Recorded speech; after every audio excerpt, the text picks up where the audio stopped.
I just need y'all to bear with me for a minute while I talk about the pages of my job. Hello, my name is Ryan Wolf. I am a student at Full Sail, and today I'm doing my podcast about my favorite Southern California super producer, Dr. Dre. Andre Romelle Young, aka Dr. Dre, was born on February 18th, 1965, and is from Compton, California. Dr. Dre started hanging out at a LA nightclub known as Eve After Dark, where he got his chance to work with turntables. Dr. Dre joined a group called the World Class Wrecking Crew, which would perform in all nightclubs around LA. Andre Romelle Young got the name Dr. Dre because he was a huge fan of the basketball player Dr. Julius J. Erving. In 1985, Dr. Dre teamed up with fellow rappers Eazy-E, Ice Cube, Yella, MC Ren, the Arabian Prince, and the DOC to form the group NWA.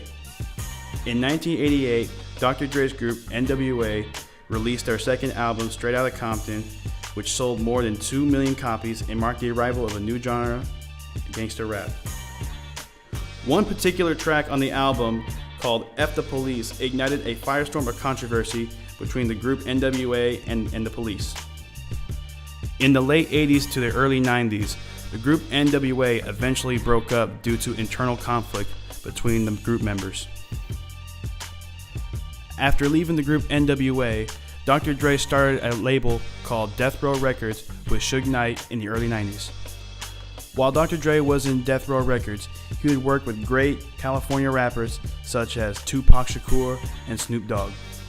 Dr. Dre in 1993 worked on Snoop Dogg's debut album called Doggy Style, and in 1996 he worked on Tupac Shakur's debut album called All Eyes on Me.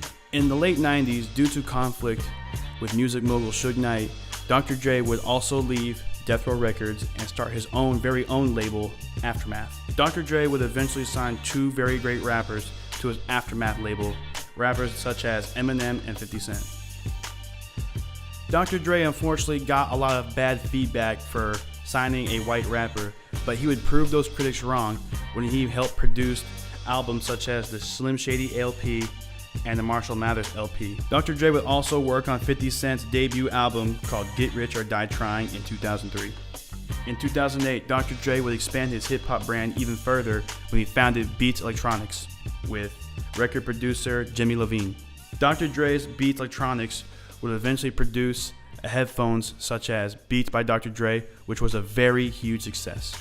A great marketing strategy that Dr. Dre had was giving out free Beats headphones to the Olympic athletes in the 2012 Olympics. As a result, Olympic athletes were shown wearing Beats headphones.